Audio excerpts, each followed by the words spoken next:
Hey Nani Nani, my witches, wizards, mages, druids, and whatever multiclass you prefer playing. We have merely 13 weeks until Halloween, people, and that means we've got to get on top of our stuff. We've got decor to plan, we've got accessories to make, we have costumes to procrastinate about and come up with last minute. So join me for my first DIY of the Halloween season.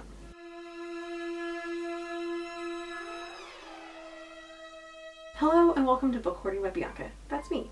Sometimes I talk about books, and today I'm talking about fun little craftsy thing. Thank you for being here. Please don't forget to press that subscribe button, leave a like, and maybe a comment, and also tell your friends about the amazing, silly, weird stuff that you see here.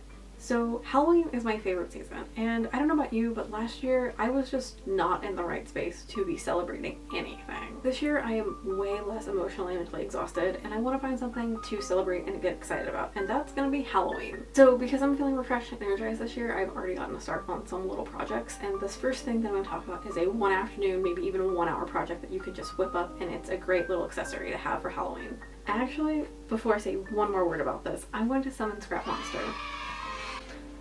I think I'm gonna buy some new fabric today. Hey, you have enough fabric already. First of all, I never have enough fabric. Second of all, this is a scrap project. See, look at this. It's a totally simple purse, and I 100% use scraps for this. Meh. I am appeased. Carry on. Yay, I've gotten reluctant approval. That's really all my goal is right now. Alright, so I made a template on my iPad, printed it out so that I could test this like kind of 1-to-1 ratio of if it's going to work for y'all. And this is the paper pattern. It doesn't have seam allowances because I'm going to be adding that later. This is just for the kind of hard parts. And I'm using a dull rotary blade. Don't worry, this is not for fabric, to cut this paper pattern out. And it's on my newly minted amazing work table that now is completely topped with self-healing mats that I got from Ross, which is a discount chain store where I live.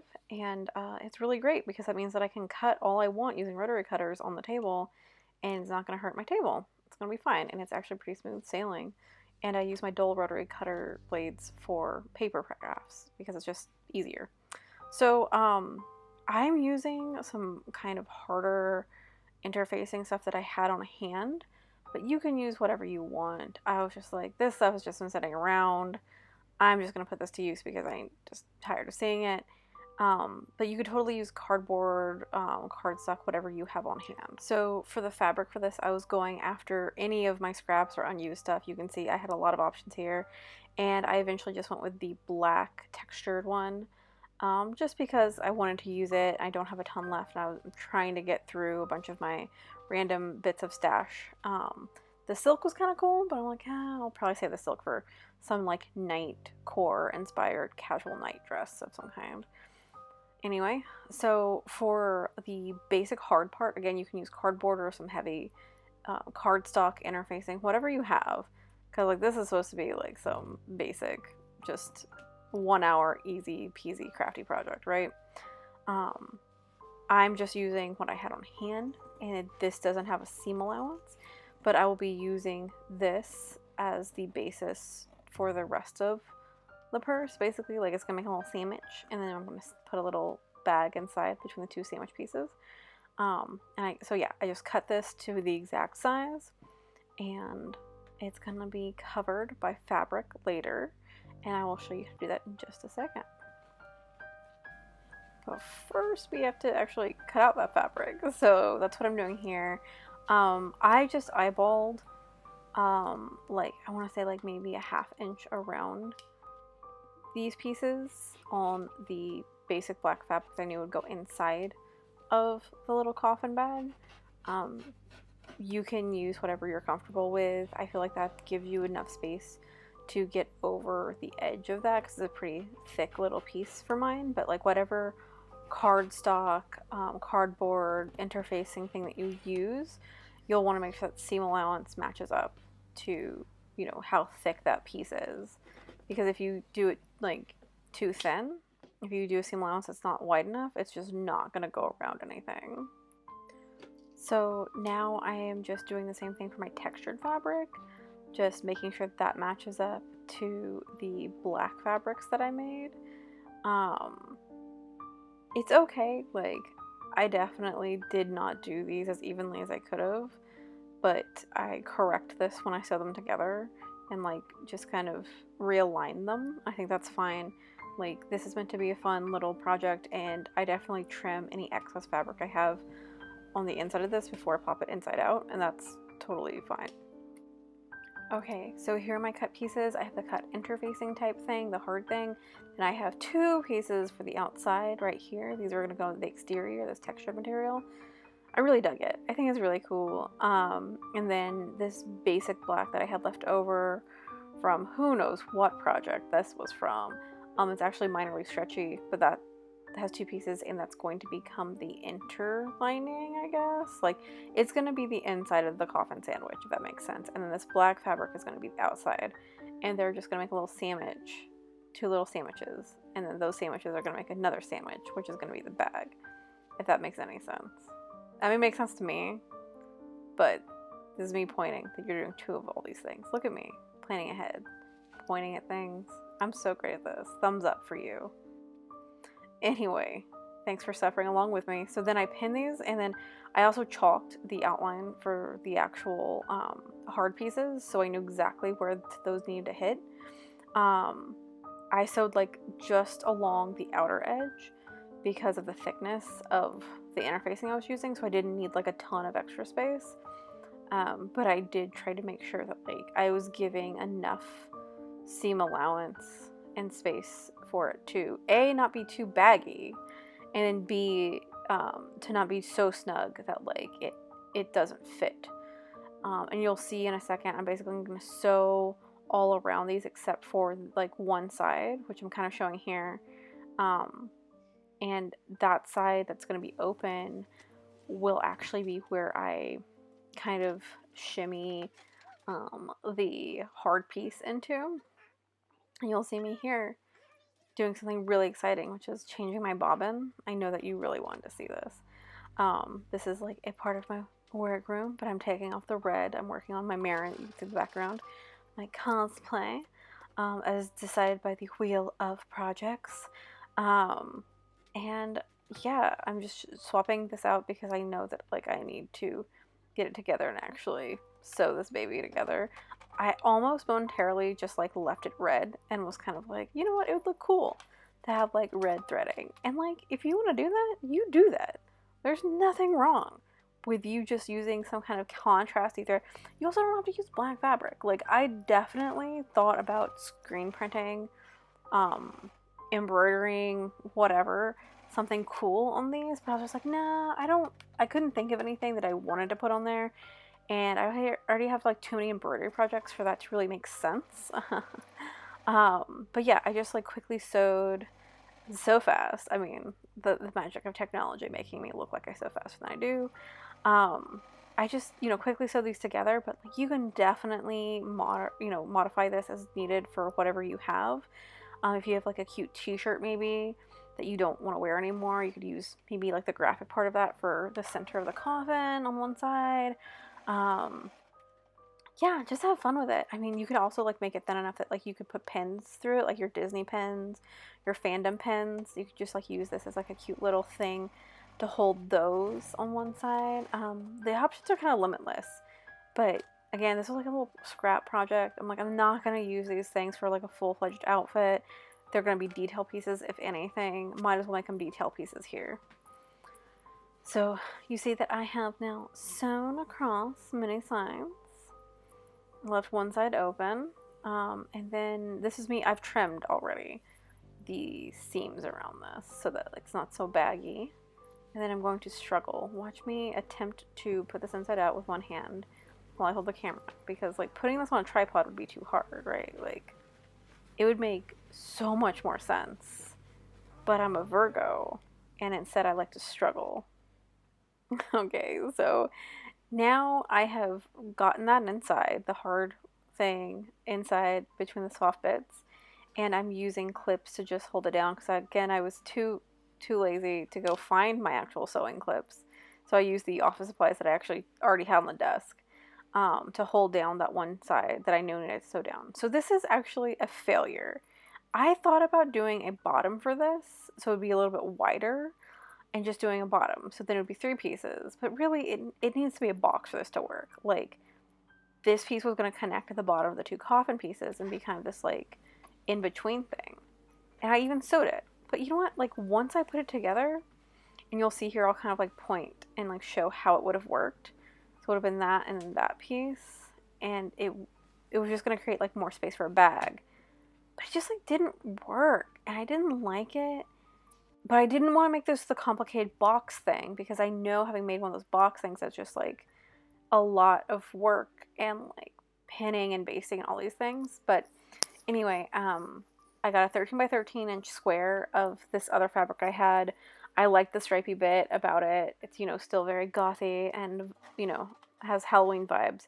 But this is what I'm using for the reticule part, aka the drawstring bag. Like, reticules in general are a lot of the time basic drawstring bags. So I'm sewing the bottom down. I already sewed the bottom down, I guess, at this point. Anyway, I sewed the bottom down. I just, like, you know, folded it over once, sewed it, folded it over again, sewed it. The side I sewed down the same way. Clipping on my threads. Look at me being good and clipping on my threads. This is something that, like, I probably will also, if I remake this, I would maybe make it a little bit wider, just like a little bit. But this isn't really meant to hold a ton. Like, it's meant to hold like a phone and some keys and just be like a cute thing that you hold on your wrist. So I wouldn't put too much in this one. For the box bottom one that I'll be trying to make at some point, where it will have all 4 sides and a bottom, I think that, like, I will definitely make that one a little bit easier to hold more stuff. So then I took this off the little compartment so that I could sew around the top and create my channels. I actually have a video where I do this in a much more detailed way. Like, I make a whole reticule for the Harlequin YouTube channel, and I will hopefully link to that somewhere up here, or in the description. But yeah, I was commissioned and I made a reticule project DIY video for them, and that's pretty much what this is. It's just different dimensions, and it's really easy to make. It's a one afternoon make. It's totally, like, reticules are, like, in general, just drawstring bag. It's fine. It's doable. Okay, so at this point, I'm just putting the bottoms of the coffin together and sewing those so they're wrong sides together, and I'm just making this, like, little, like, it's a little, like, folded flap thing. Again, it's, like, nothing fancy. It's meant to be, like, a one afternoon, 1 hour build, and that's why it might be a little bit, like, whatever, a little loosey-goosey. That's okay. Not everything we make has to be, like, perfect. I think it's fine. It's fun. And yeah, what I'm gonna do is then pop the reticule in there into this thing that I've built, and I will show you right now, kind of miming me doing it. And then my reticule will be done. And I also should thread the ribbon through the top. But again, I will link to the video that shows me making a complete reticule so that you can just see how easy peasy they can be. Okay, so after I got all the pieces together, you saw that, like, I kind of laid them out like a little accordion. So what I did was I had the 2 coffin sides and I sandwiched the reticule between them. I basted the reticule inside on the bottom of this, and then I basted the sides of the reticule midpoints to the inside of this, the inside fabric. And then I sewed the 2 edges here to kind of keep it stable. You could literally, like, sew this whole side down and have a nice little thing. I just haven't.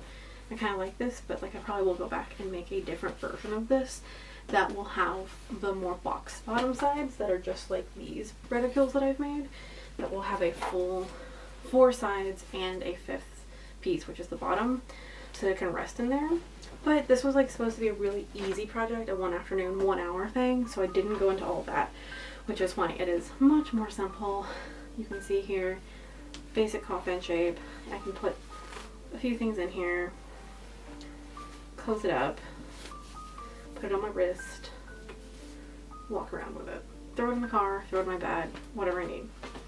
easy peasy, one afternoon scrap make. This was very much inspired by a lot of the Regency reticules I've been working on researching lately. This is very much a modernized way of doing that, where you're using a couple pieces of either interfacing, like heavy interfacing, or cardboard itself, cardstock, to make a basic cool shape, and then you're just adding a little reticule inside, a little like drawstring bag inside to actually hold the stuff, but you're using the structure of the other things and you're covering it to make a really cool thematic bag. And I definitely, again, was trying to keep this to be a 1 afternoon, 1 hour project, not an intensive, like you gotta measure stuff, you gotta do a few days worth of cutting and measuring and basting and things like that. If you are a patron at my Lizzie Bennett and above tier, then you get access to this pattern right now. I'm going to have the instructions and the cool little pattern ready to go for you so you can print it out and try it yourself. Please do let me know if you do try it. I'd love to see what y'all do with this pattern, and also kind of the concept of using basic shapes plus a little sack bag inside. Thank you for joining me for my first Halloween 2021 make. This was really exciting and fun, and again, like meshing a lot of the stuff that I've been working on lately as far as expanding my like patterning repertoire, and also just like the things that I'm working on and interested in. In terms of my next project, I'm going to leave that as a surprise. I have a massive list of little things I want to do, and if you also are getting started on your Halloween stuff, I'd love to know about it. So let me know in the comments if you are already getting started or if you have big projects on your horizon. And if you think that it's too early to get started on Halloween stuff, then Scrap Monster and I are judging you hardcore. I am all about the treats here, so do me a favor and please like, subscribe, and share this video with your friends. While you're here, please check out all the links in my bio. It has everything for my Patreon, where Lizzie Bennett and above tiers get access to not only the template for this, but also get a special shout out at the end of my video, like right now. I also have a Ko-Fi or Coffee, however you say it, so please leave me a little hey 99 tip there if you like what you see. Thank you, and don't forget to make it so.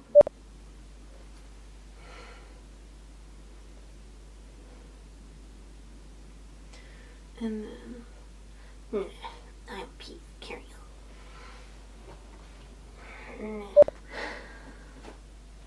Hey, you have enough fabric.